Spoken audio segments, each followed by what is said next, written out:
Shalom saudara-saudara yang dikasihi Tuhan Yesus Kristus. Semoga Allah Bapa senantiasa memberkati kita semua dengan hikmat dan pengertian akan jalan-jalannya yang kudus. Mari saat ini kita mau berdoa untuk memulai renungan ini. Bapa, kami mengucap syukur untuk pagi yang indah ini, tubuh kami yang sehat, dan orang-orang terkasih yang masih ada di sekeliling kami. Kami mengucap syukur buat pemeliharaan dan perlindungan-Mu di sepanjang malam ketika kami tertidur. Terima kasih ya Bapa. Saat ini kami mau memulai pagi ini bersama-Mu. Kami mau datang kepadamu dan duduk diam di bawah kaki-Mu untuk mendengarkan firman-Mu. Berbicaralah ya Bapa, sebab kami telah mempersiapkan hati kami. Dalam nama Tuhan Yesus Kristus, kami berdoa dan mengucap syukur. Amin. Saudara yang terkasih, ayat Alkitab untuk renungan pagi ini diambil dari Yesaya 35 ayat 8-10. Demikian tertulis. Di situ akan ada jalan raya yang akan disebutkan jalan kudus. Orang yang tidak tahir tidak akan melintasinya, dan orang-orang pandir tidak akan mengembara di atasnya.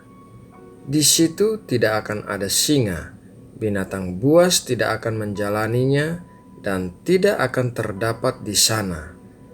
Orang-orang yang diselamatkan akan berjalan di situ, dan orang-orang yang dibebaskan Tuhan akan pulang dan masuk ke Sion dengan bersorak-sorai, sedang sukacita abadi meliputi mereka. Kegirangan dan sukacita akan memenuhi mereka, kedukaan dan keluh kesah akan menjauh. Dalam permulaan pasal 35, Nabi Yesaya menuliskan tentang gambaran keselamatan bagi umat Tuhan di tengah-tengah padang gurun, padang kering, dan padang belantara. Salah satu isi gambaran keselamatan itu adalah tentang adanya sebuah jalan raya di tengah padang gurun, padang kering, dan padang belantara yang disebutkan pada awal pasal 35. Yohanes 14 ayat 6 menulis demikian. Kata Yesus kepadanya, "Akulah jalan dan kebenaran dan hidup. Tidak ada seorang pun yang datang kepada Bapa kalau tidak melalui Aku." Jalan raya di tengah padang tersebut adalah gambaran tentang Tuhan Yesus, karena Tuhan Yesus berkata bahwa Dia adalah jalan dan kebenaran dan hidup. Mari kita lihat 3 hal tentang jalanan di padang seperti yang ditulis oleh Nabi Yesaya. Hal yang pertama, jalanan kasih karunia. Di dalam Yesaya 35 ayat 8, di situ akan ada jalan raya yang akan disebutkan jalan kudus.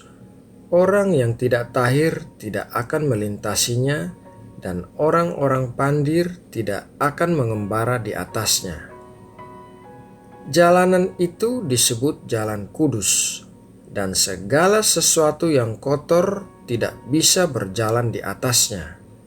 Demikian juga apabila kita berjalan di dalam Tuhan Yesus, kita tidak boleh berada dalam keadaan kotor. Keadaan kotor di sini berbicara tentang keadaan berdosa yang disebut tidak tahir. Berjalan di atas jalan kudus membutuhkan kasih karunia dari Tuhan Yesus yang akan membersihkan kita dari segala dosa-dosa kita. Dan apabila Tuhan Yesus sudah membersihkan kita, jangan lagi merasa tertuduh dengan dosa-dosa yang kita lakukan di masa lalu.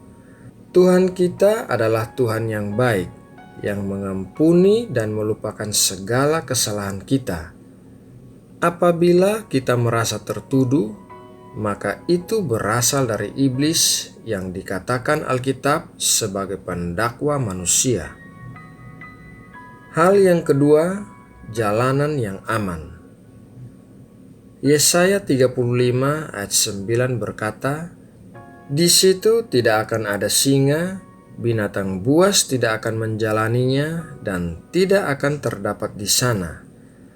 Orang-orang yang diselamatkan akan berjalan di situ."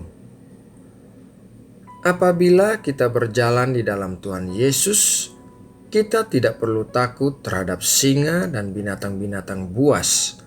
Tetapi apabila kita berjalan di luar jalan kudus itu, yaitu Tuhan Yesus, maka iblis seperti singa yang mengaum-ngaum berkeliling mencari mangsa yang dapat ditelannya.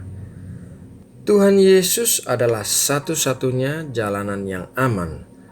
Bukan berarti kita bebas dari serangan iblis, karena Tuhan Yesus pun mengalami serangan dari iblis sewaktu berada di padang gurun. Akan tetapi, berjalan di dalam Tuhan Yesus akan memberikan kita perlindungan dan kemenangan terhadap kuasa-kuasa kegelapan. Berjalan di luar Tuhan Yesus akan otomatis menjadi mangsa kegelapan. Hal yang ketiga, jalanan penuh sukacita. Yesaya 35 ayat 10 mengatakan, "Dan orang-orang yang dibebaskan Tuhan akan pulang dan masuk ke Sion dengan bersorak-sorai, sedang sukacita abadi meliputi mereka.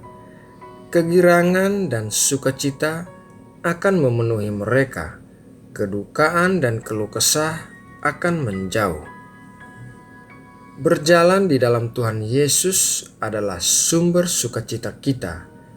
Tidak ada segala sesuatu pun yang bisa memberikan kita sukacita seperti yang kita terima apabila kita memiliki Tuhan Yesus. Sejak saat kita menerima keselamatan karena kasih karunia, maka kita telah masuk ke dalam jalanan yang penuh sukacita itu. Saudara yang terkasih, demikianlah renungan pagi ini. Semoga renungan ini dapat menguatkan kita semua untuk terus setia berjalan di dalam Tuhan Yesus Kristus. Mari kita berdoa untuk menutup renungan ini. Bapa kami yang ada di sorga, terpujilah namamu mengatasi segala langit.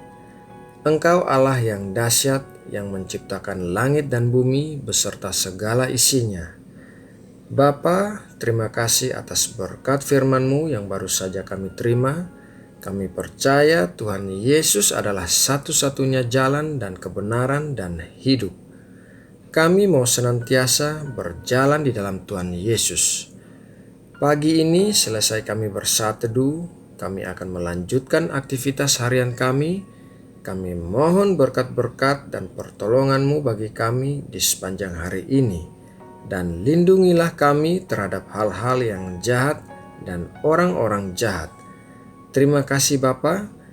Kami juga mau berdoa bagi bangsa Indonesia di tengah keterpurukan ekonomi dunia dan prediksi bahwa tahun depan keadaan akan lebih berat.